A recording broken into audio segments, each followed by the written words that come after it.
Welcome to the next episode of TimeOut Basics from DRX. In this episode, I'll present you with 5 tips that will make you instantly a better player in ranked, and I hope you're gonna listen carefully. First tip, I think the most important of all. When you are against an eco, don't push. Play long range and punish the pistols. In many ranked games, I see when people are winning pistol rounds and then they are playing against a low buy, against classics, maybe some shorties, maybe a sheriff.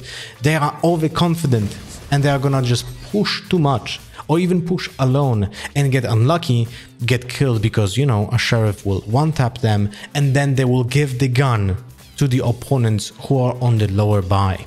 It's one of the biggest problems in ranked on every possible rank. Even at Immortal 3, I have many times rounds when someone just doesn't do this and then throws the round alone. So remember, when you're against a low buy or when you're playing against an eco, don't push alone.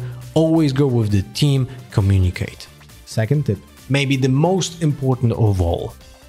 When you're with your teammate and your teammate is getting shot and dies, if it takes over 2 seconds for you to peek into that person that killed your teammate to get the revenge, that means that you're not trading him, but instead you are baiting him.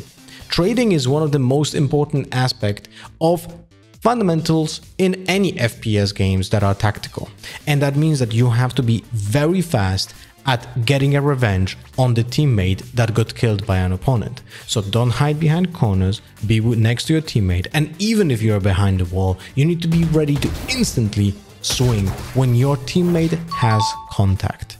It's one of the, really, I cannot say how important that is. It's one of the most important things in this game, specifically when you have an advantage, because when you have a 5v4, for example, and you have a duo going together, if that teammate dies and you don't get the revenge, then the advantage is nullified. But if you keep trading all the time when you started with an advantage, that means that you're just gonna end up with 1 player alive and the other team with 0.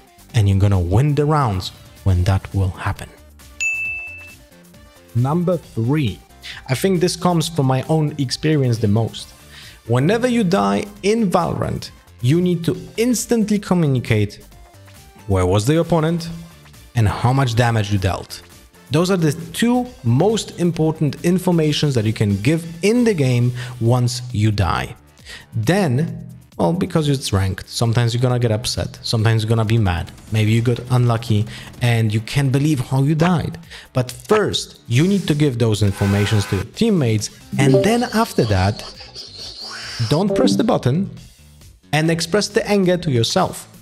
Speak about it, let it out, vent a little bit, but never be angry in the communications to your teammates. Even if you want to complain about getting unlucky, dying to run and gun, and so on, don't do that. Give the informations, but then you can scream out the anger that you have outside of the game, so you still will say it, but you will not burden your teammates with the anger and complaints that you have. Number 4. One of the tips that I think everyone needs to know. When you have an advantage while defending, so you're 5v4, 4v3, 3v2, and so on, you have one thing to do. Don't push. Stand your ground. Play the default positioning. Specifically when you are in a 5v4, because when you're in a 5v4, you're able to cover the entire map without losing map control. And that means that you have a huge advantage, because now the attackers need to do their job. They need to get a kill before they will execute, and they will try to punish your overpeaks and punish your mistakes if you are not playing defensively well. So when you have advantage, freeze. Don't do anything. Not doing anything sometimes is everything that you have to do. Now this one will be for the attackers. Number 5, the last tip for today. When it's a 4v4, 3v3, 2v2, that means attackers have an advantage. That's when you have to combine the numbers and punish one side. What does that mean? That means that when you get a kill, and even when you lose a player, there's something that is changing on the map, but the map itself is still the same size. So when you think about it, the defenders have a tougher task. It's harder for them to control the entire map, because suddenly they lost one player that is controlling one of the lanes. That means they have to reposition, transfer the responsibilities of those defenders to make sure that they don't lose the map control. So as an attacker, that means that if you stop going default and you want to play aggressively, you need to gather all the players alive and now go into one direction to one of the sides, because that's when the defense will be weaker.